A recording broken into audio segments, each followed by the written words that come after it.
Time నేను మీ లక్ష్మీనాగ్ నరహరిశెట్టి. మహారాష్ట్రలో విషాదం చోటు చేసుకుంది. విమాన ప్రమాదంలో మహారాష్ట్ర ఉప ముఖ్యమంత్రి అజిత్ పవార్ దుర్మరణం చెందారు. ఉదయం ఆయన ప్రయాణిస్తున్న విమానం బారామతిలో కుప్పకూలిపోయింది. ఈ దుర్ఘటనలో పవార్తో పాటుగా మరో 6 ప్రాణాలు కోల్పోయారు. జిల్లా పరిషత్ ఎన్నికల ప్రచారం నిమిత్తం ముంబై నుంచి బారామతి వెళ్తుండగా ఈ ఘటన చోటు చేసుకుంది. సాంకేతిక లోపం కారణంగానే ఈ ఘటన చోటు చేసుకున్నట్లుగా సమాచారం.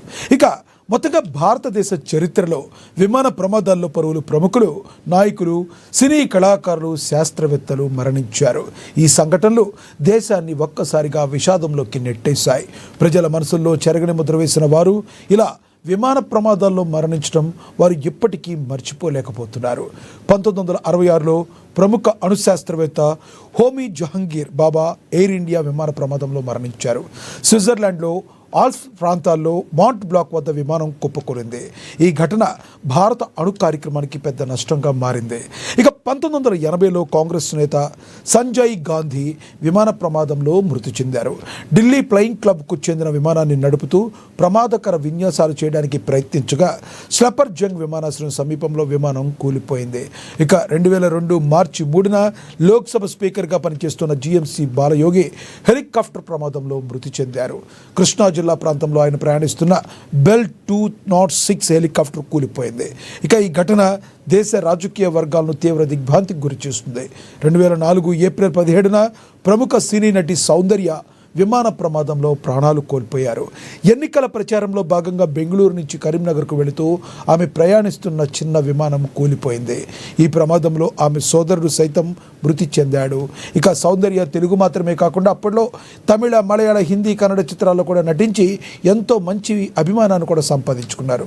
అలాగే 2009 సెప్టెంబర్ 2న అప్పటి ఉమ్మడి ఆంధ్రప్రదేశ్ ముఖ్యమంత్రి వైఎస్ రాజశేఖర రెడ్డి విమాన ప్రమాదంలో మృతి చెందారు. హైదరాబాద్ నుంచి రచ్చబండ కార్యక్రమానికి వెళుతూ నల్లమల్ల అటవీ ప్రాంతంలో ఆయన ప్రయాణిస్తున్న బెల్ 430 హెలికాప్టర్ కుప్పకూలిపోయింది. చెడు వాతావరణ పరిస్థితులే ఈ ప్రమాదానికి కారణమని అధికారులు అప్పట్లో తెలిపారు. వైఎస్ఆర్ మరణం తెలుగు రాష్ట్రాల్లో తీవ్ర విషాదాన్ని మిగిల్చింది. తవాంగ్, ఇటానగర్ మధ్య జరిగిన హెలికాప్టర్ ప్రమాదంలో అరుణాచల్ ప్రదేశ్ ముఖ్యమంత్రి మరో 4 పాటు మరణించారు. 2011 వరకు ఆయన అరుణాచల్ ప్రదేశ్ ముఖ్యమంత్రిగా పనిచేశారు. 2011 ఏప్రిల్ 30న జరిగిన హెలికాప్టర్ ప్రమాదంలో ఆయన ప్రాణాలు విడిచారు. ఆయనతో పాటుగా ఆ సమయంలో మరో 4 కూడా మృతి చెందారు. తవాంగ్ నుంచి ఇటానగర్ వెళుతుండగా ఈ ఘటన జరిగింది. ఇప్పుడు అజిత్ పవార్. ఇలా తరచుగా ఏదో ఒక విమాన ప్రమాదాలు జరుగుతూనే ఉన్నాయి. ప్రమాదాలకు గల కారణాలు, ప్రధాన కారణాలేంటి? అధికారుల అలసత్వమా? సాంకేతిక అభివృద్ధి చెందకపోవడమా? ప్రమాదాలు జరగకుండా తీసుకోవాల్సిన జాగ్రత్తలు ఏంటి? అసలు వాటి పరిష్కారాలు ఏంటి? ఇదే అంశం గురించి ఈరోజు చర్చను కొనసాగిద్దాం. చర్చలో పాల్గొనేందుకు మనతో అందుబాటులో ఉన్నారు excess service men, Indian air force KVS Prasad గారు మనతో జూమ్ కాల్లో అందుబాటులో ఉన్నారు. అదేవిధంగా టీడీపీ అధికార ప్రతినిధి విజయ్ శేఖర్ రెడ్డి గారు కూడా మనతో జూమ్ కాల్లో అందుబాటులో ఉన్నారు. ఇక న్యాయవాది, విశ్లేషకులు బండారు రామ్మోహన్ గారు కూడా మనతో జూమ్ కాల్లో అందుబాటులో ఉన్నారు. ఇక అనలిస్ట్ రాజమౌళి గారు కూడా మనతో జూమ్ కాల్లో జాయిన్ అవుతారు. ముందుగా మనం కేవీఎస్ ప్రసాద్ గారితో స్టార్ట్ చేద్దాం. ప్రసాద్ గారు, మీతో స్టార్ట్ చేసే ముందు ప్రేక్షకులందరికీ కూడా వాళ్ళ అజిత్ పవార్ యొక్క కుటుంబానికి మా ప్రగాఢ సానుభూతిని కూడా మనం తెలియజేస్తున్నాం. చెప్పండి ప్రసాద్ గారు, అసలు ఈ రకంగా విమాన ప్రమాదాలు జరుగుతూ ఉండడానికి గల ప్రధానమైన కారణం ఏంటంటారు? ఇంకా సాంకేతికంగా మనం అభివృద్ధి చెందాల్సిన అవసరం ఉందంటారా? మీరేం చెప్తారు అసలు? నమస్కారం అండి. నమస్తే సార్. ప్రేక్షకులందరికీ నమస్కారాలు. నమస్తే సార్. చాలా దిగ్భ్రాంతికరమైన సంఘటన ఇది. మన ప్రముఖ లీడర్, భారతదేశం ఒక మంచి రాజకీయవేత్తని కోల్పోయింది అనుకోవడం సందర్భం. పోతే ఇప్పుడు మనకి వచ్చి విమాన ప్రమాదాలు అనేది తప్పు జరుగుతున్నాయి అంటే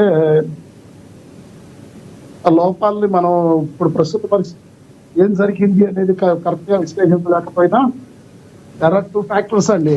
ఒకటేమో సాంకేతిక లోపం కానీ, లేకపోతే మానవ తప్పిదం కానీ, 2 కారణాలు జరిగి ఉండొచ్చు. ఇది క్రాష్ ల్యాండింగ్ అని నేను వార్తల ద్వారా వింటం జరిగింది. క్రాష్ ల్యాండింగ్ అంటే ఇప్పుడు యాక్చువల్లీ అక్కడ కింద అండర్ క్యారేజ్ అంటారు దాన్ని, వీల్స్ వస్తాయి బయటికి, ఆ వీల్స్ మీద మనం ల్యాండ్ అవుతాం. ఆ వీల్స్ ఓపెన్ అయినాయా లేదా అనేది ఒకటి సందేహం.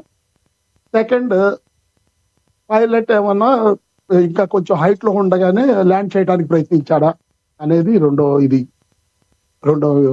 కారణం అండి. ఈ ఒకటి సాంకేతిక లోపం అయినా ఉండాలి, మానవ తప్పిదమైనా ఉండాలి. ఈ రెండిట్లో ఒకటి జరిగి ఉంటుందని నా అభిప్రాయం సార్. ఇంకా మనకి పూర్తి వివరాలు రావాలి, ఇంకా రాలేదు. అదే సంగతి.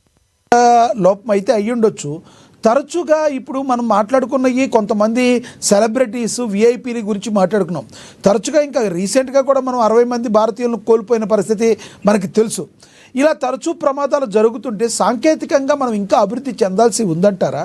మరి ప్రపంచవ్యాప్తంగా ఇంకా విమానయాలు ఇంకా ఎంత అద్భుతంగా ఉన్నాయి, వాటి దగ్గర నుంచి కూడా టెక్నాలజీని ఇంకొంచెం సాధించుకోవాల్సిన అవసరం ఉందంటారా? టెక్నాలజీలో మనం ఎలా ఉన్నామంటే ఏం చెప్తారు మీరు అసలు? టెక్నాలజీ అంటే యాక్చువల్లీ ఈ ఎయిర్క్రాఫ్ట్ అనేది చార్టెడ్ ఎయిర్క్రాఫ్ట్ అండి. ఇది యుఎస్ మేడ్ ఎయిర్క్రాఫ్ట్. కొంచెం 95 మోడల్ అయినా కూడా ఇది చక్కగా నడుస్తున్న విమానమే, చార్టెడ్ ఎయిర్క్రాఫ్ట్. దీంట్లో లోపం వచ్చింది అంటే ఆ సాంకేతికంలో అమెరికన్ పర్యవేక్షణలో ఉంటుంది ఈ చార్టెడ్ ఎయిర్క్రాఫ్ట్. ఇది యుఎస్ మేడ్ ఎయిర్క్రాఫ్ట్. దీంట్లో సాంకేతిక ఇంకా ఇంప్రూవ్మెంట్ అంటే దట్ ఈస్ మన ఇండియాలో తిరుగుతున్న విమానాలన్నిటికీ కూడా DGCA మానిటర్ చేస్తుందండి. ఆ DGCA ఇంకా ఏమైనా ఇంప్లిమెంట్ చేస్తుందో లేదో అవి కూడా మనం చూసుకోవాలి. మోస్ట్ ఆఫ్ ద టైమ్స్ మానవ తప్పిదం ఉంటుంది. సాంకేతికమైనా కూడా ప్రతి ఫ్లైట్ కి బిఫోర్ ఫ్లైట్ స్టార్ట్ అయినప్పుడు అన్ని చెక్ చేసుకుంటారండి. ఇన్స్పెక్షన్ ఉంటుంది. ఆ ఇన్స్పెక్షన్ కానీ థరోగా చెప్పినట్లయితే సాంకేతిక లోపం అవటానికి చాలా తక్కువ అవకాశం ఉంటుంది. సో అక్కడ లోపం జరిగినా కూడా ఆ ఇన్స్పెక్షన్ సరిగా జరగకపోయినా కూడా ఈ అవకాశాలు ఉంటాయండి. ఇలాంటి యాక్సిడెంట్స్ జరిగే అవకాశాలు ఉంటాయండి. లేదా పైలట్ తప్పని ఏమైనా జరిగి ఉండొచ్చేమో, మనం ఇంకా నిర్ధారణ రాలేముంది. ఎస్ ప్రసాద్ గారు, మళ్ళీ మాట్లాడతాం మీతో. మనతోటి రాజకీయ విశ్లేషకులు, న్యాయవాది బండారు రామ్మోహన్ గారు ఉన్నారు, ఆయనతో మాట్లాడదాం. రామ్మోహన్ గారు నమస్తే అండి. నమస్కారం లక్ష్మణ్ గారు. రామ్మోహన్ గారు, ఈరోజు మనం ఉదయాన్నే ఒక దిగ్భ్రాంతికరమైన వార్త అయితే విన్నాము. మరి అజిత్ పవార్ ఎవరైతే ఉన్నారో మహాయుతి పార్టీకి సంబంధించి మహారాష్ట్రలో ఆయన ఉప ముఖ్యమంత్రిగా తన సేవలు అయితే ప్రజెంట్ అందిస్తున్నారు. ఆయన దుర్మరణం పాలవటం మనందరినీ కూడా ఒక రకంగా దిగ్భ్రాంతి కలిగించే వార్త. మహారాష్ట్రలో అయితే చాలామంది శోకసంద్రంలో మునిగిపోయిన పరిస్థితి మనమైతే చూస్తున్నాం. అసలు ఈ ప్రమాదాలకు గల కారణాలు ప్రధానంగా ఎలా అంటే ఏం చెప్తారు? వీటి పరిష్కార మార్గాలంటే మీరు ఏం చెప్తారు? లక్ష్మణ్ గారు, మీకు అట్లాగే మిత్రుడు నమస్కారం. నమస్తే అండి. కూడా మీరు ఇంతకుముందు చెప్పిన అందరూ నాయకులు, సెలబ్రిటీస్ అట్లాగే సినిమా యాక్టర్స్ కంటే ముందు కూడా మనం చూసుకుంటే స్వాతంత్ర సమర మన యుద్ధంలో వరకు చెప్పాలంటే నేతాజీ సుభాష్ చంద్రబోస్ గారు కూడా విమాన ప్రమాదాలు మరణించాలని ఉంటుంది. నిర్ధారణ కాకపోయినా 120-130 ఏళ్ళు బతకడు కనుక ఆయన విమాన ప్రమాదం చనిపోయినట్టు ఆధారాలు తల్లి దొరకకపోయినా మనకైతే నోట్ అదే ఉన్నది. ఇంకా అప్పటి నుంచి ఇప్పటిదాకా జరుగుతున్న విమాన ప్రమాదాలు చూసుకుంటే ఇంతకుముందు ప్రసాద్ గారు చెప్పినట్టు రెండోది కాకుండా మూడోది కూడా ఉంటుంది. వాతావరణం సరిగ్గా సహకరించడం వాళ్ళని కూడా దాని వల్ల కూడా ఒక్కొక్కసారి ప్రమాదం జరగవచ్చు, మంచుబడి ఉండొచ్చు, ఇట్లాంటివి కూడా జరగవచ్చు. ముఖ్యంగా బారామతి విమానాశ్రయం గురించి మనం చెప్పుకోవాలంటే అది కేవలం చిన్న చిన్న చార్టర్ ఫ్లైట్ దిగడానికి మాత్రమే, రోజు ప్రయాణికుల విమానాలు కావాలి, దిగేది కాదు. అది పూణే, బొంబాయి మీద ఒత్తిడి తగ్గించడానికి బారామతి విమానాశ్రయం పెట్టుకున్నారు వాళ్ళు. ఇట్లాంటి ప్రైవేటు హెలికాప్టర్లు కానీ లేకపోతే చిన్న విమానాలు కానీ అద్దె పెట్టుకున్నారు. అందుకని ఇక్కడ రెండు ప్రైవేటు విమానాలు ఆపుకోవడానికి కూడా అడ్డగా ఉంటుంది. మనం చూస్తున్నాం బేగంపేట విమానాశ్రయంలో ప్రైవేట్ విమానాలు ఆడడానికి హైదరాబాద్ లో అడ్డగా వాడతాం. జనరల్ గా నేను శంషాబాద్ లో అవకాశం లేదు. కానీ వీటి మన ఉదాహరణకు మనం కారు కానీ ఇతరత్ర పెద్ద వెహికల్ చిన్న వెహికల్ తీయకపోతే ఒక 6 నెలలు ఖాళీగా ఉన్నదనుకోండి, అప్పుడు కొంతవరకు రిపేర్లు వచ్చే అవకాశం ఉంటుంది. కానీ ఇది అట్లా కాదు. దీనికి ఏంటంటే ఎప్పటికప్పుడు నడిపించి చూస్తున్నాను. ఒకసారి బాధ్యత నాకంటే, నేను టెక్నీషియన్ కాదు. కానీ నేను ఏమంటానంటే ఇప్పుడు బేగంపేటలో చిరంజీవి గారితో పాటు ఒక 5-6 సినిమా యాక్టర్లకు రకరకాల రాజకీయ నాయకులు కూడా సొంత చార్టర్ ఫ్లైట్లు ఉన్నాయి. అవన్నీ కూడా ఇక్కడ ఆపుకుంటున్నారు. ప్రతిరోజు పరీక్షిస్తుంటారు, ప్రతిరోజు వెళ్ళడానికి వీలుగా ఉందా లేదా చూస్తుంటారు. దాంతో పాటు కొందరు రెంట్ కూడా ఇస్తుంటారు. దాన్ని వాళ్ళు వాడకపోతే ఖాళీగా ఉన్నప్పుడు వేరే వాళ్ళకు రెంట్ కూడా ఇస్తుంటారు. అటువంటిది DGCA పర్యవేక్షణ జరగాలి. ఎక్కడ విమానం బయలుదేరన్నా ఇక్కడి నుంచి ఎక్కడికి చేరాలో ఆ రెండు విమానాశ్రయాలు ఏటీసీ కంట్రోల్ రూమ్ మాత్రం తప్పనిసరి సమాచారం ఉంటుంది. నేనేమంటున్నాను, సాంకేతిక లోపం ఎక్కువ అవకాశం ఎందుకుంటున్నాను అంటే తీయక విమానం తీస్తే మనం మామూలుగా డీజిల్ కార్డు అయితే మొరాయికి నడవ ఇప్పుడు చూస్తున్నాను. అట్లానే ఇది కూడా ప్రతిరోజు తీస్తున్నారా కొత్తగా చెప్పలే, ప్రతిరోజు తీసే అవకాశం ఉందా లేకపోతే అవసరమైనట్టు తీస్తారా, మరి సాంకేతికంగా ఎప్పటికప్పుడు పరీక్ష చేస్తారా, చేసిన తర్వాతనే ఇస్తారనేది ఒకటి. రెండోది ప్రైవేట్ విమానం కనుక దిగే చోట కూడా రోజువారీ విమానం దిగే చోట కాదండి. నేను చెప్పిన ప్రైవేట్ చార్టర్ విమానాలు కానీ హెలికాప్టర్ కానీ ఆయన ఒక ఎన్నికల సభకు పోతున్నారు, దిగే ముందే జరిగింది కనుక ఏం అంటే సాంకేతికంగా ఆ చక్రాలు తెలుసుకున్నాయా లేవా ఇవన్నీ రేపు పొద్దున రిపోర్ట్లో తెలుస్తుంది. అట్లనే బ్లాక్ బాక్స్ ఉంటుంది కనుక మరి దాని వల్ల కూడా కొన్ని వివరాలు తెలుస్తున్నారు. కానీ ఈ రెండు విమానాశ్రయాల మధ్య ఇక్కడ నుంచి బయలుదేరిలో బారామతికి పోయే ముందు జరిగిన సంఘటనలు రికార్డ్ అయి ఉంటాయి కనుక అదొకటి. రెండోది ఏంటంటే దిగడానికి అనుమతి రాకముందు దించారా లేకుండా అనుమతి, ఇద్దరు పైలట్లు కూడా ఇద్దరు ఉన్నారు. ఇప్పుడు మామూలుగా జనరల్ విమానాలు కూడా ఇద్దరే ఉంటారు, అట్లా ఇక్కడ కూడా ఇద్దరు పైలట్స్ ఉన్నారు. నలుగురేమో భద్రతా సిబ్బంది, ముగ్గురు భద్రతా సిబ్బంది అట్లాగే అజిత్ పవార్ గారు తెలిపారు. ఆయన గురించి రెండు మాటలు మాట్లాడుకోవాలంటే సంతాపం వ్యక్తం చేస్తున్నాయి. ఇట్లాంటి జరగకుండా నేను ఏమంటానంటే మొన్ననే అప్పుడు 60 మంది చనిపోయే ప్రమాదం చూసినాం. ఇటీవల చాలా ప్రమాదాలు చూసుకుంటూ వస్తున్నాం. ఇది తరచూ జరగకుండా ఉండడానికి అవసరమైన ఏర్పాట్లు డీజీసీ ఏం చేయాలి అంటే డీజీసీ మీద మొన్న 60 మంది ప్రమాదం జరిగినప్పుడు చాలా ఆరోపణలు వచ్చినాయి కూడా. అంటే అందులో నిపుణులు ఎంతమంది ఉన్నారు, ఏ రకంగా చేస్తున్నారు, పర్మిషన్ ఇవ్వడం ఎట్లా చేస్తున్నారు, అసలు అదొక పెద్ద కుంభకోణం, అదొక పెద్ద అవినీతి పెద్ద నడుస్తున్నాం కూడా అప్పుడు చాలా చర్చించాం, మళ్ళీ మర్చిపోయి ఉంటాం. నాకు అజిత్ పవార్ గారికి వస్తే శరద్ పవార్ గారికి తమ్ముని కొడుకు అట్లా రాజకీయాల్లో తాపడినవాడు. 1982లోనే ఆయన క్షేత్రస్థాయి నుంచి రాజకీయాల్లో ఎదిగినవాడు. వరకంగా చెప్పాలంటే ఆయన చక్కెర సహకార రంగంలో ఉన్న చక్కెర ఫ్యాక్టరీకి అధ్యక్షుడిగా అట్లాగే మెంబర్ గా ఎన్నికైన వాడు. 91లో ఎంపీకి ఎన్నికైండు. మొత్తం 6 నెలల లోపే మళ్ళీ అదే బారామతి నుంచి ఎమ్మెల్యేగా ఎన్నికైండు. ఇప్పటికి 7 సార్లు ఎమ్మెల్యేగా గెలిచి ఆయన మొన్న ఏకనాథ్ షిండే మంత్రివర్గంలో, ఇప్పుడేమో దేవేంద్ర ఫడ్నవీస్ మంత్రివర్గంలో కూడా ఆయన ఉప ముఖ్యమంత్రిగా ఉన్నారు. అంతకుముందు కూడా ఆయన తండ్రి నుంచి మొదలుకొని ఆయన పెదనాన్న నుంచి మొదలుకొని అనేక మంత్రివర్గాల్లో పనిచేశారు. అనేక మంది మహారాష్ట్ర ముఖ్యమంత్రిగా ఉన్నప్పుడు ఈయన మంత్రివర్గంలో పనిచేశారు. అపారమైన 4 దశాబ్దాల రాజకీయ చరిత్ర ఉన్న కేవలం 67 ఏళ్ళే అనుకున్నాను. ఎందుకంటే కేవలం 67 ఏళ్ళు అంటున్నానంటే రాజకీయాల ప్రారంభ వయసు 50 అంటారు. కానీ ఇప్పుడు యువకులుగా ఎన్నికైన వాళ్ళు వారసత్వ రాజకీయాలు 25 ఏళ్ళకి ఎమ్మెల్యే అయిన వాళ్ళు ఉంటారు కనుక 7 సార్లు 65 ఏళ్ళ లోపట్నే 7 సార్లు ఎమ్మెల్యేగా ఉండడం, ఒకసారి ఎంపీగా ఉండడం, అట్లాగే కీలకమైన రాజకీయ వ్యవహారంలో తలముంకలై ఉండడం, తన పెద్దనాన్నని ఎదిరించి మరి నిలబడ్డం చూసాం కదా మనం. పార్టీ చేస్తే పార్టీ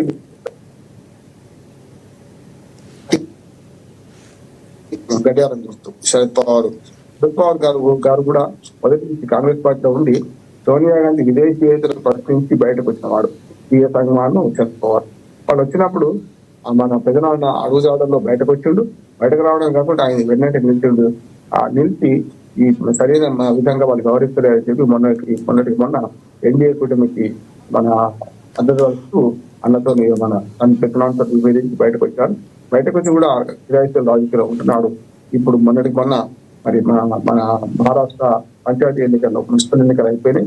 పంచాయతీ ఎన్నికల్లో జిల్లా పరిషత్ ఎన్నికలు జరుగుతున్నాయి. ప్రచారానికి వెళ్ళి తెలిపారు. అంటే అపారమైన రాజకీయాలతో మంచి ప్రజాదరణ ఉన్న అజిత్ పవార్ పోవడం అని మాత్రం మహారాష్ట్ర రాజకీయాలు తీరని లోటు. ఇది విమాన ప్రమాదంలో పోయి నెట్టబోయినా కూడా మనం ప్రమాదానికి పూర్తి స్థాయిలో మన విచారణ జరపాలి. దాంట్లో ఏం జరిగింది నెట్టి చెప్తాను. పోయిన ప్రాణం తిరిగి రాదు. కానీ ఇట్లాంటి ముందు జరగకుండా అంటే మనం చెప్పుకున్నట్టే వరుసగా చూస్తున్నాం కదా మనం. మనకు రాజశేఖర రెడ్డి గారు అంటే సౌదర్య చూసుకుంటే వీళ్ళందరూ ప్రమాదాల్లో మన బాలయ్య గారు వీళ్ళందరూ చూసుకుంటే అంటే ప్రమాదాలు జరగడం సహజమే. కానీ జరగకుండా నివారించే మార్గాల్లో చూసుకుంటే ఇప్పటికీ ఈ ప్రమాదాలను అంచనా వేసుకుంటే ముఖ్యంగా ఈ ప్రమాదాన్ని లెక్కలో తీసుకొని బీజేపీఏ మరి అక్కడ ఏం జరిగిందో దిగ్గుజాలి వాస్తవాన్ని ప్రజలకు వెల్లడించాల్సిన అవసరం ఉన్నది. అజిత్ పవార్ అది మన మృతికి సంతాపం వ్యక్తం చేస్తూ వారి కుటుంబ సభ్యులకు లేకుంటే రాజకీయ నాయకుడిగా మహారాష్ట్ర ప్రజలకు కూడా తీరని లోటు కనుక సంతాపం వ్యక్తం చేస్తాం. రైట్, మళ్ళీ మాట్లాడతాను సార్ మీతో. మనతోటి అనలిస్ట్ రాజమౌళి గారు కూడా జాయిన్ అయ్యారు, ఆయనతో కూడా మాట్లాడదాం. రాజమౌళి గారు నమస్తే అండి.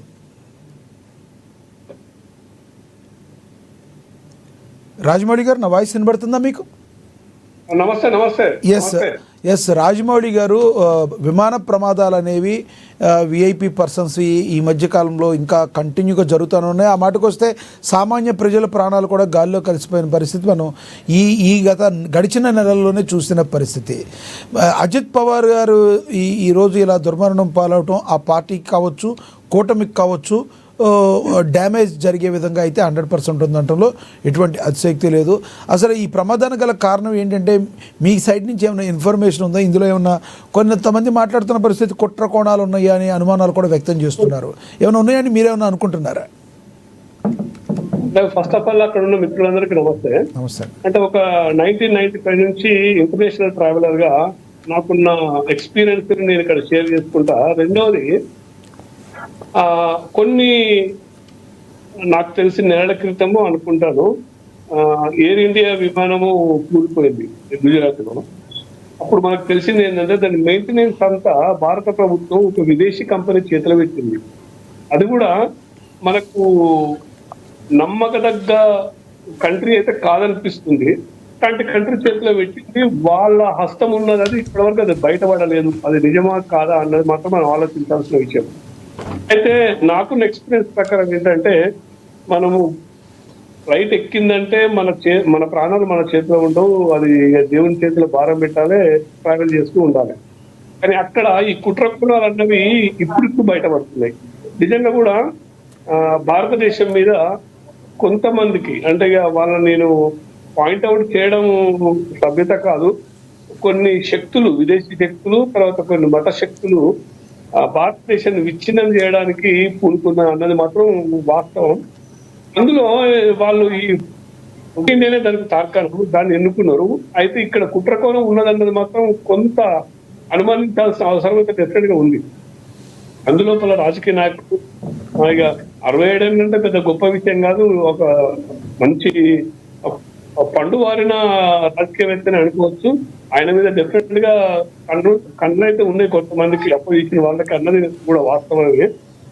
ఆ తర్వాత నేను ముందే అన్నా మీకు, భారతదేశం మీద కొన్ని శక్తులు, విద్రోహ శక్తులు అవుతున్నాయి. అయితే ఇప్పుడు ప్రస్తుతం భారతదేశాన్ని పరిపాలిస్తున్న భారతీయ జనతా పార్టీ దాదాపుగా 12 సంవత్సరాల అధికారంలోకి వచ్చి మరి ఇంకా పాత పద్ధతులనే వాళ్ళు ఎందుకు అవలంబిస్తున్నారు అంటే, భారత ఏవియేషన్ మీద, ఏది విమానయాన సంస్థ మీద ఆధిపత్యం వీళ్ళు ఎందుకు తీసుకోలేకపోతున్నారు? ఇంకా విదేశీ శక్తులకు ఎందుకు వీళ్ళు కాంట్రాక్ట్లు ఇస్తున్నారు? సో ఇది ఆలోచించాల్సిన విషయమే. ఎందుకంటే ఇట్స్ నాట్ ఎ జోక్. మన ప్రాణం ఇది. మన ప్రాణాన్ని ఇంత మనం ఒక గాలిలో పేలిపోతుందంటే అది మీరు ఆలోచించాల్సిన విషయమే కదా. మనం ఏమంటాము, గాల్లో దీపం పెట్టి దేవునికి మొక్కినట్టే ఇది. కానీ దాన్ని అత్యంత భద్రతా విషయంలో ప్రభుత్వం చర్యలు తీసుకోవాల్సిన అవసరం ఉంది. అందులో ఒక డైనమిక్ లీడర్ ఆయన, కుటుంబంతో సహా ఆయన ప్రయాణిస్తున్నప్పుడు ఆయన విమానాన్ని మరి ఎందుకు వీళ్ళు అశ్రద్ధ చేశారు అన్నది మనం ఆలోచించాల్సిన విషయం. అఫ్ కోర్స్ అక్కడ ఏం జరిగింది అన్నది మనం ఇంకేం తెలియదు, ఇప్పటివరకైతే ఏం రాలే. నిపుణులు అయితే చాలా మంది ఉన్నారు, వారు విశ్లేషిస్తున్నారు. ఈ మధ్యలో వచ్చిన మళ్ళొకసారి వారు చెప్పిన తర్వాత కూడా నేను స్పందిస్తా. ఒకటి మాత్రం నిజమేంటంటే, అంటే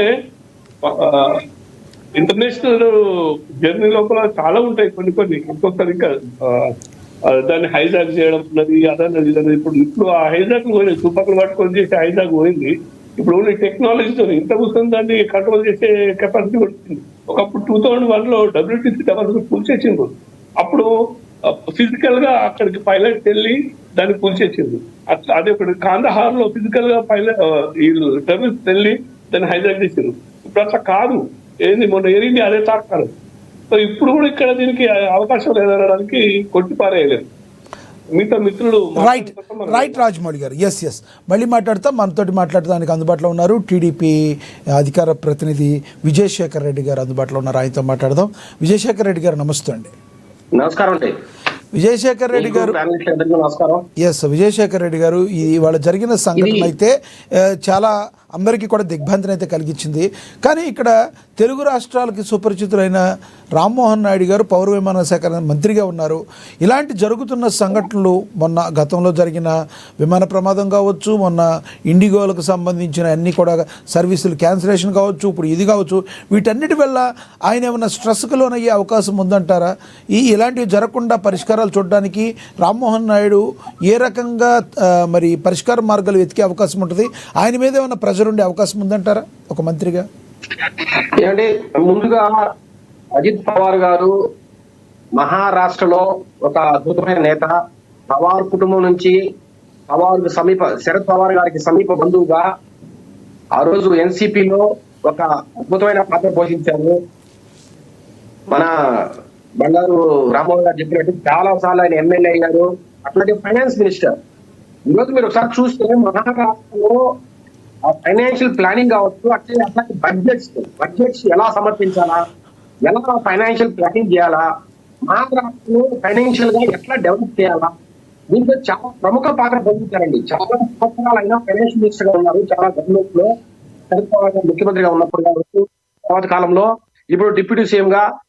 ఇక్కడ ఒక ఇట్లాంటి జరిగిన ప్రతిసారి కూడా ఒక జోల్ట్ అండి ఇది. అంటే ఒక రకమైన షాక్ గురయ్యే పరిస్థితి. అంటే మన మధ్య ఉన్న ఒక ప్రముఖ నేత ఉన్నట్టు చనిపోవడం. మీరు ఇట్లాగే చూస్తే ఆ మధ్య కాలంలో 2025లో విజయ్ రూపానీ గారు, ఎక్స్ సీఎం ఆఫ్ గుజరాత్, హఠాత్తుగా ఆయన చనిపోవడం. అట్లాగే మన రాష్ట్రంలో జిఎంసి బాలయోగ్ గారు, మొట్టమొదట దళిత స్పీకర్. అంటే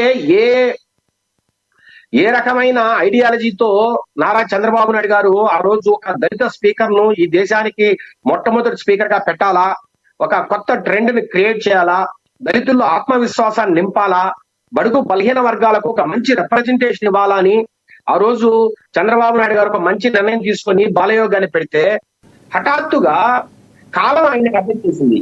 అంటే హెలికాప్టర్ ప్రమాదం, ఆ రోజు బెల్ సంబంధించి హెలికాప్టర్ కూలిపోవడం.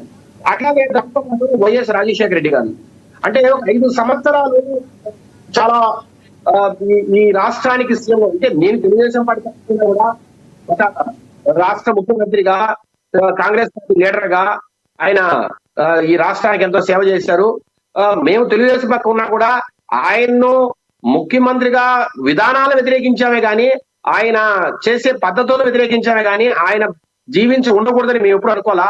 ఖచ్చితంగా దాంట్లో మేము దానికి సపోర్ట్ చేస్తాం. రాజశేఖర్ గారు చనిపోవడం చాలా దురదృష్టకరమైన విషయం. అట్లాగే మీరు ఇంకోసారి గమనిస్తే దోర్జీ కండు, ఆయన కూడా సీఎం, అరుణాచల్ ప్రదేశ్ లో సీఎం.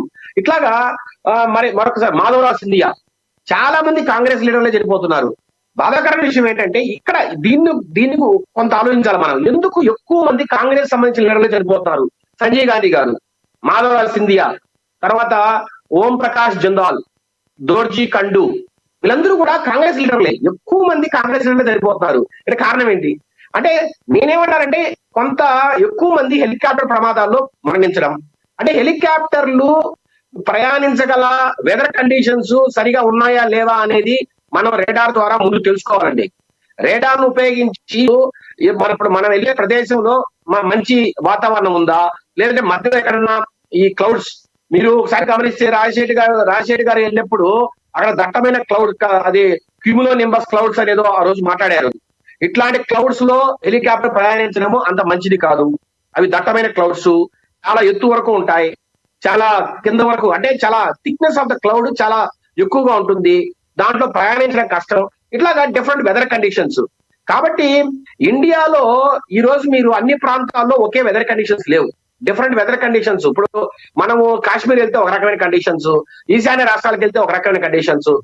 దోర్జీ కండు అనే ఆయన ప్రముఖ ఈశాన్య రాష్ట్రాల నేత, అరుణాచల్ ప్రదేశ్ ముఖ్యమంత్రి. మరి ఆయన చనిపోవడం, అది అక్కడ హిమాలయస్ లో ఉన్న కండిషన్స్.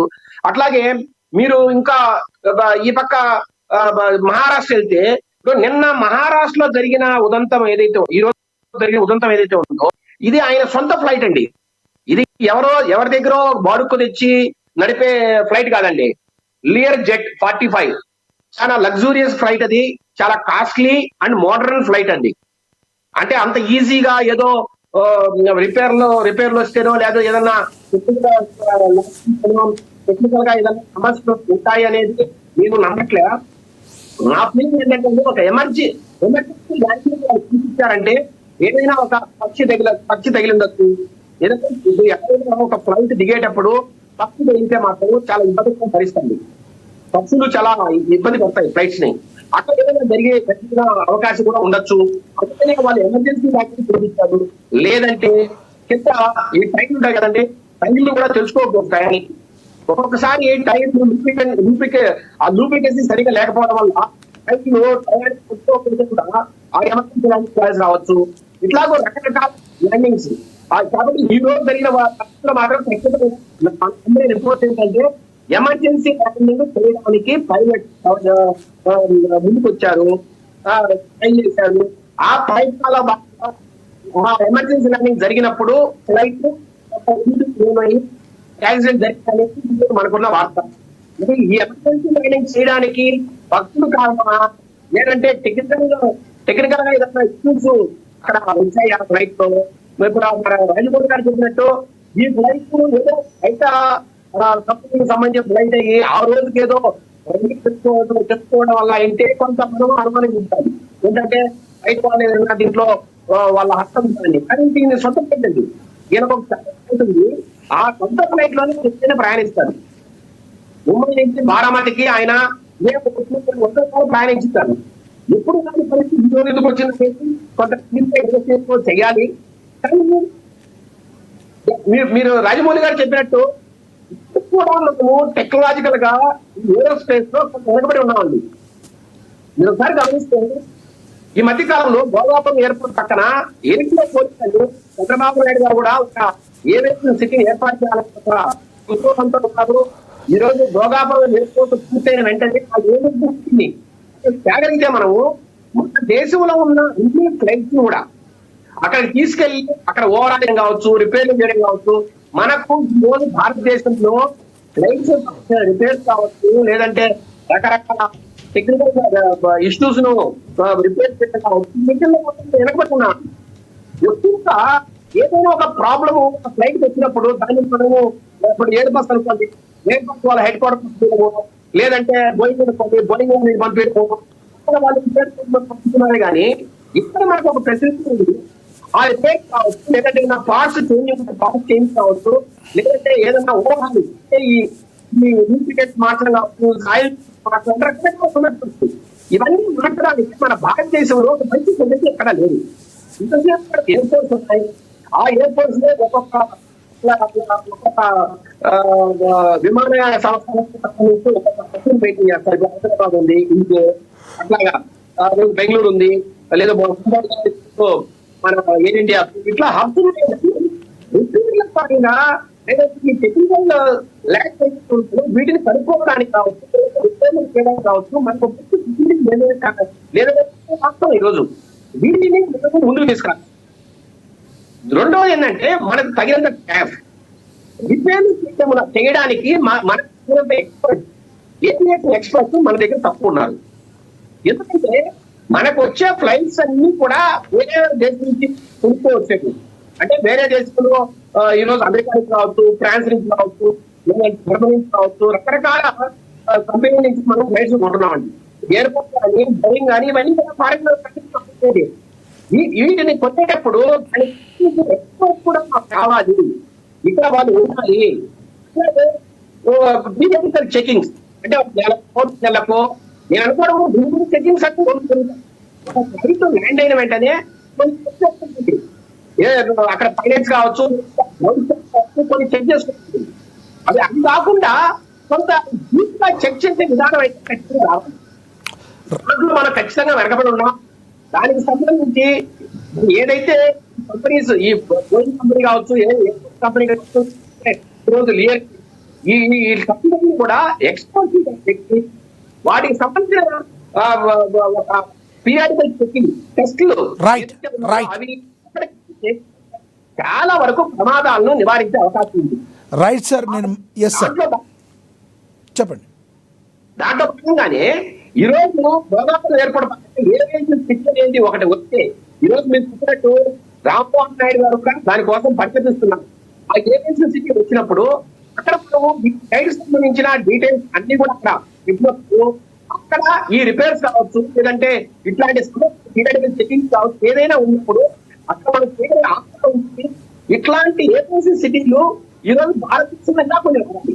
ఈరోజు ఆంధ్రప్రదేశ్ లో మనం మాట్లాడుతున్నాం, అట్లాగే మహారాష్ట్ర కావచ్చు, గుజరాత్ కావచ్చు, చెన్నై కావచ్చు, బెంగళూరు కావచ్చు, రకరకాల ఎక్కువగా ఫ్లైట్స్ వాడే ప్రదేశాల్లో మనకు ఏజెన్సీ సిటీస్ కావాలి. ఇట్లాంటి సెంటర్స్ ఇంకా కొన్ని రావాల్సిన అవసరం ఉంది. వీటి మీద రామ్మోహన్ నాయుడు గారు పెట్టాలి. దాని మీద డీజీసీ కూడా ఫోకస్ చేయాలి. వీటిని నివారించడానికి అన్ని శక్తులు ఉండాలండి. కాకపోతే ఇవన్నీ తెలిసిన తర్వాత కూడా కొన్ని ప్రమాదం అవకాశం ఉంది. మీరు ఒకసారి గమనించండి, ఇరాన్ లోని కొండల్లో హెలికాప్టర్ తో ఢీకొని పెట్టారు పెద్ద. అట్లాగే అమెరికాలో కూడా ఎన్నో విమాన ప్రమాదాలు జరుగుతున్నాయి. ప్రమాదాలు ఇండియాకు మాత్రమే పరిమితమైన కాదు, రైట్ సార్. ప్రపంచవ్యాప్తంగా జరుగుతున్న. ఎందుకంటే కొంతమంది సొంత ఫ్లైట్లను వాళ్ళు ఓన్ చేసుకోవడం కావచ్చు, వాటికి సంబంధించిన ఫ్లైట్లను వాళ్ళే రిపేర్ చేసుకోవడం కావచ్చు, ఎక్కడైనా అగ్రికల్చర్ ఇష్యూస్ ఉన్నప్పుడు ఎస్ సార్, విజయశేఖర్ రెడ్డి గారు. Yes right. ఇవన్నీ కూడా ఎవరికి ఇండివిజువల్ ఇష్యూ కాబట్టి కొంత ప్రమాదం జరిగే అవకాశం ఉంది. దానికి తోడు భారతదేశం ఏంటంటే ఈ పక్షుల బెడద ఎక్కువ. మీరు ఒకసారి గమనించండి, హైదరాబాద్ లో పక్షులతో చాలా సమస్య. అట్లాగే ఓ పక్క విండ్ ఎక్కువ ఇండియాలో. ఇట్లాంటి కొన్ని ఇష్యూల వల్ల ప్రమాదాలు ఉంది. కొన్నిటిని మనము మానవ అతీతంగా జరిగే కొన్ని యాక్సిడెంట్స్ ఆపలేము. కానీ ఈ రోజు ఖచ్చితంగా ఎమర్జెన్సీ లేకపోతే వాళ్ళు ప్రిపేర్ అయ్యారు, ప్రయత్నం చేశారంటే ఖచ్చితంగా ఏదో క్రిమినల్స్ లేకన్నా ఉండాలి. లేదంటే ఏదన్నా డీకురెంట్ ఇదికేదో ఆ బ్లాక్ బాక్స్ బయటికి తీసి వాళ్ళు దాన్ని టెస్ట్ చేసి దాన్ని వాయిస్ విన్నప్పుడు వాళ్ళకి అర్థమవుతుంది. ఒకటైతే వాస్తవం అండి, ఈ విమాన ప్రమాదం జరగడం వల్ల భారతదేశానికి కావచ్చు, అట్లాగే పార్టీలకు కావచ్చు అవుతుంది. మీరు ఒకసారి గమనించండి, సంజయ్ కాంగ్రెస్ కు ఒక రకమైన దిశానిర్దేశం చేయగలిగిన ఒక నేత. భారతదేశ వ్యాప్తంగా ఆ రోజు ఇందిరాగాంధీకి ఒక దిశానిర్దేశం కాంగ్రెస్ పార్టీని నడిపించగలిగిన నేత అయినా సరే, ఆయన మంచి చేశాడా చెడు చేసినా పెడితే ఆయన చేసిన కొన్ని ఆ రోజు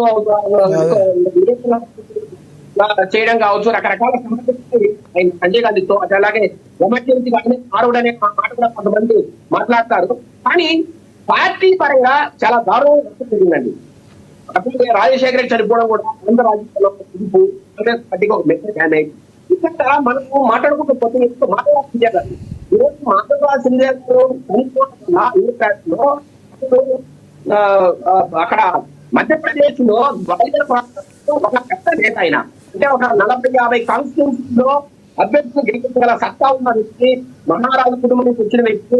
అలాంటి పెట్టుకోవడం వల్ల ఒక మేజర్ బ్లో కాంగ్రెస్ ఒక రకంగా డౌన్ అవ్వడానికి దెబ్బరేయడానికి కొన్ని ఈరోజు ఎస్ విజయశేఖర్ రెడ్డి గారు.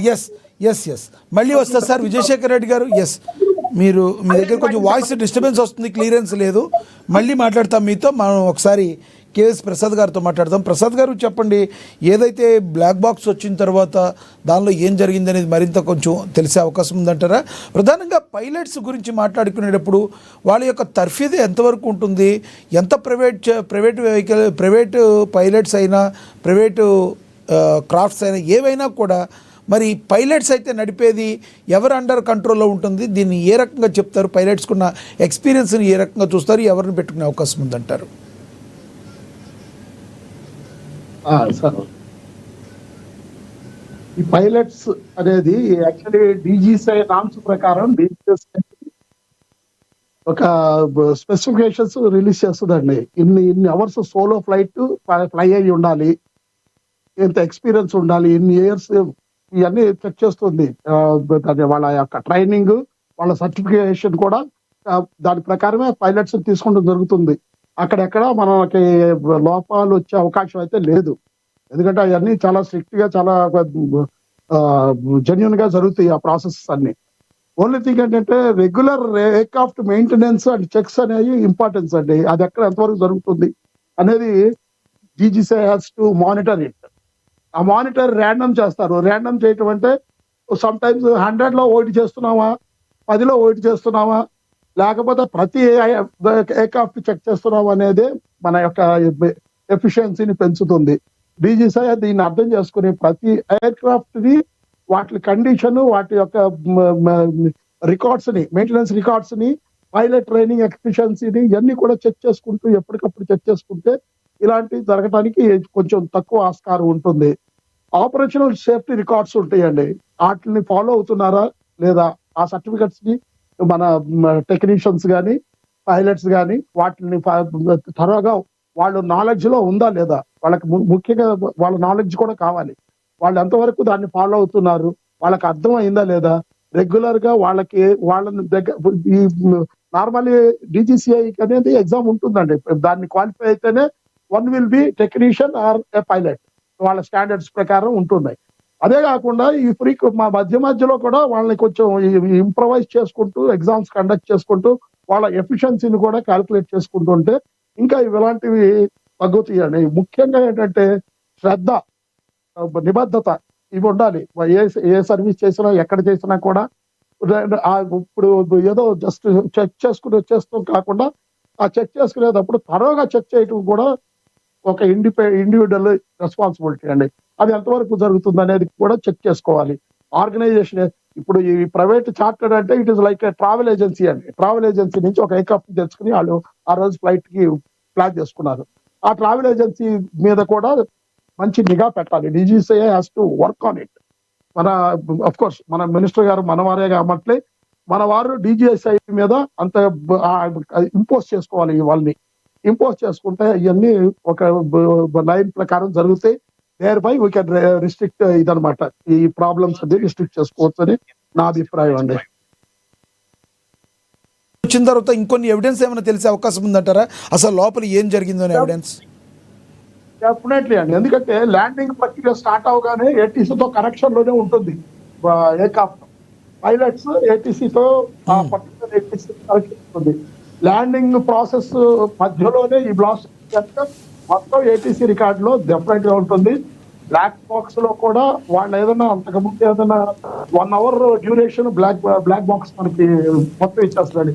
బిఫోర్ ATC కనెక్ట్ అవ్వనప్పుడు కూడా ఏదైనా వాళ్ళలో ఏదైనా అబ్జర్వేషన్ ఉంటే వాళ్ళ డిస్కషన్ కూడా, పైలట్స్ ఇద్దరు డిస్కషన్స్ కూడా దాంట్లో రికార్డ్ అయ్యి ఉంటాయి. Everything will come out. కాకపోతే ఫ్యాక్ట్స్ ఎంతవరకు మనకి బయటకు వస్తున్నాయి అనేదే డౌట్ నాకు. రైట్. చివరిగా ఏం చెప్తారు మీరు? చివరిగా ఏం చెప్తారు? ఇలాంటి ఫ్లైట్స్ ప్రమాదాలు జరగకూడదంటే పరిష్కార మార్గాలు ఏం చెప్తారు? చివరిగా చెప్పండి, కంక్లూడ్ చేయండి. డెఫినెట్లీ సార్, ఇది ఒకటే దీని పరిష్కారం అంటే ఏం లేదండి. ఫస్ట్ ఈ సర్టిఫికేషన్ అన్ని చెక్ చేసుకో. DGCA act very strict on the agencies అండి, ఈ flight agencies, either government agencies కానీ ప్రైవేట్ ఏజెన్సీస్ కానీ. DGCA మీద మన మినిస్ట్రీ ఆఫ్ సివిల్ ఏవియేషన్ చాలా గట్టిగా కూర్చోవాలి. అది కొన్ని factor. Right sir, right. Bandaru Rammohan గారు మీరు చెప్పండి, కంక్లూడ్ చేయండి ఈ విషయంలో, దీనికి సంబంధించి. లక్ష్మణ్ గారు, 2 విషయాలు ఇక్కడ మనకి ఏంటంటే, ఈ విమానాశ్రయం అనేది బారామతి విమానాశ్రయం రిలయన్స్ సంస్థ చూస్తుంది. ఇప్పుడు శిక్షణ విమాన సంస్థ చెప్పాను కదా, ఇప్పటిదాకా మనకు రోజువారీ ప్రయాణాలు ఉండవు. అక్కడి నుంచి ప్రైవేట్ విమానాలు ఆపుకోవడానికి అంతగా పడుతున్నారు. ఇట్లాంటివి వచ్చినప్పుడు దగ్గరగా విమానాశ్రయం ఉండాలి కనుక పూనా, బొంబాయి మీద భారం పడకుండా చేశారు. నేను మొదటి చెప్తున్నాను ఏంటంటే, వీటి మెయింటెనెన్స్ ఎట్లా ఉన్నది, వీటి రోజు వినియోగం ఎట్లా ఉన్నది. మీరు ఇంతకుముందు ప్రసాద్ గారు అన్నట్టు క్యాబుల్ లాంటిది ఇది కూడా.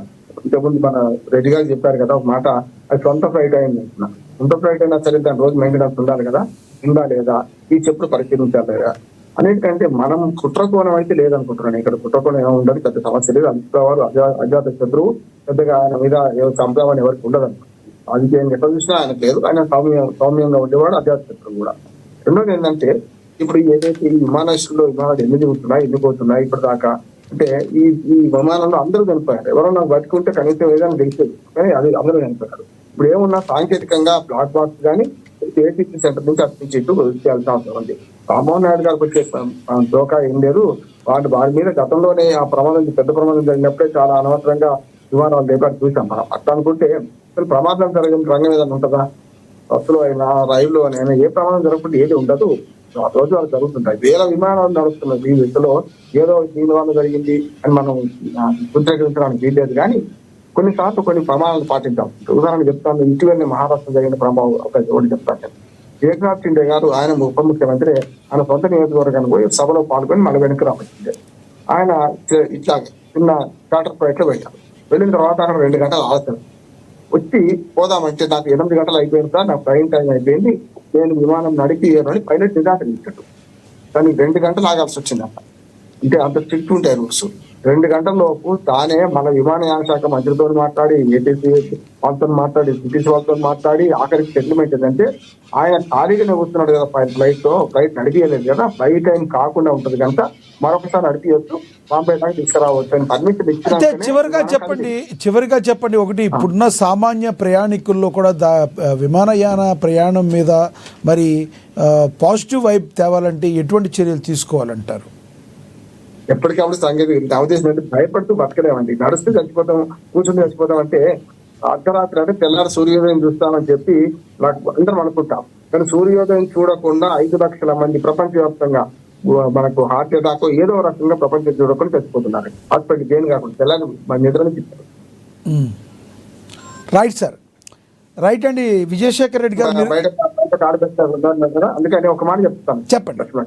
ఏమన్నా అంటే ఈ ప్రమాదాన్ని అనవసరంగా పెద్దగా ఊహించి కుట్రకోవడం ఇవన్నీ అనవసరం.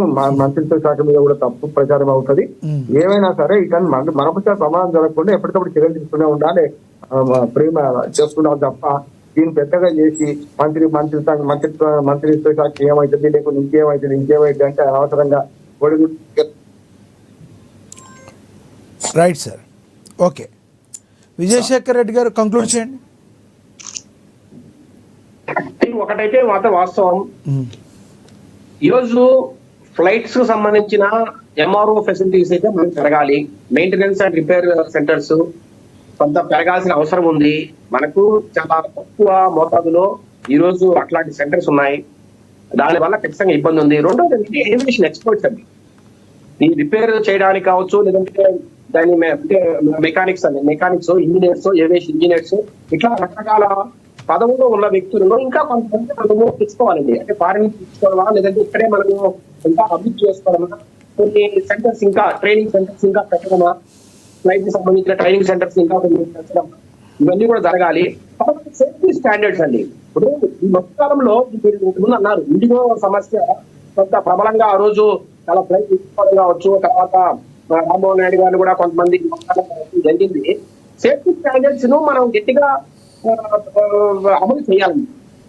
ఆ రోజు ఇండిగో ఇష్యూ రావడానికి కారణమే సేఫ్టీ స్టాండర్డ్స్ ను అమలు చేయడం వల్లనే వచ్చిన రామ్మోహన్ నాయుడు గారు గవర్నమెంట్ ఏదైతే డెసిషన్ తీసుకుంటుందో అలాంటి రోజు నుంచి మేము సేఫ్టీ స్టాండర్డ్స్ ను అమలు చేస్తున్నాం.